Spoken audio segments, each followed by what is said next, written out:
Sufficient sleep is important for health and functioning at every stage of life, but it's crucial during the period of rapid growth and development, such as adolescence. Adolescence is often referred to as the transition from childhood to adulthood. During this period, teens go through massive developmental changes, during which their lives become rapidly and increasingly complex and busy. Daily, they must juggle increasing academic demands, social life, sport, extracurricular activities, family demands, and work. And sometimes they do a good job, and it looks like this. However, at other times, especially when teens start prioritizing other activities over their sleep, it might look like this. Many adolescents are aware of the importance of sleep for well-being and functioning, yet more than 50% of adolescents worldwide get less sleep on school nights than the minimum recommended for optimal performance and development. Loss of sleep is associated with a number of deleterious consequences, yet despite of enormous amount of research over the past 2 decades, effective strategies are still scarce. We have learned, though, that simply educating teens about sleep is important, but is not sufficient to change their behaviors. So in the project steps, we asked adolescents themselves how they manage their sleep via daily and real-time surveys. Teens reported their sleep plans, what helped them and what prevented them from getting good quality and sufficient sleep. And we also measured their actual sleep. So what helps adolescents to sleep better?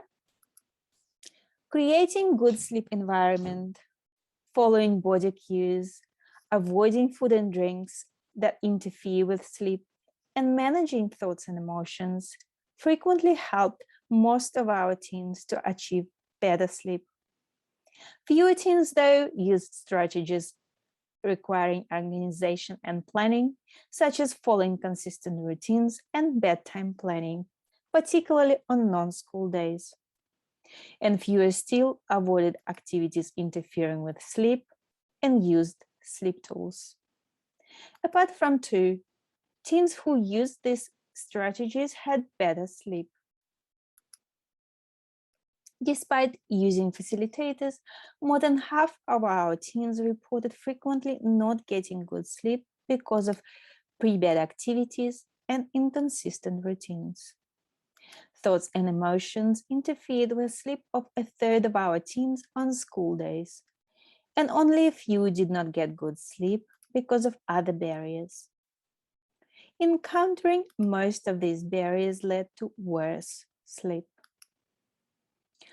Looking at sleep planning more closely showed that 1 in 5 teens never planned bedtime across all school nights, and more than half of them never planned on weekends and vacation. Of those who planned, only a third planned bedtime on most school nights, and almost none planned consistently when there was no school next day. This is also in context of most of these teens knowing about positive effect of planning on sleep. Teens also struggled with execution of bedtime. Even though they planned to get up an hour early on school days, they planned to go to bed at the same time as on non-school days. This means that they planned to spend less time in bed on days when they needed sleep the most. They also struggled to get to bed on time, delaying their actual bedtime by an hour on school nights and even longer on non-school nights. Teens who planned their bedtime on school nights, however, had more time in bed. But the longer they delayed their bedtime compared to planned, the less sleep opportunity they had, regardless of whether they had school next day or not. So based on this and prior research, teens may benefit from discussions of common and identifying personal facilitators and barriers. learning practical ways of setting a consistent sleep schedule that would consider their commitments, evening routines, timing of their body clock, and sleep need. They may also benefit from assistance with planning and prioritizing pre-bed activities to protect their bedtime. From individualized approaches to identify causes of bedtime delays. And finally, from parental modeling and setting of family evening routines that would support teens during the transition to independent sleep management. Thank you for listening, and I hope you get a good night's sleep.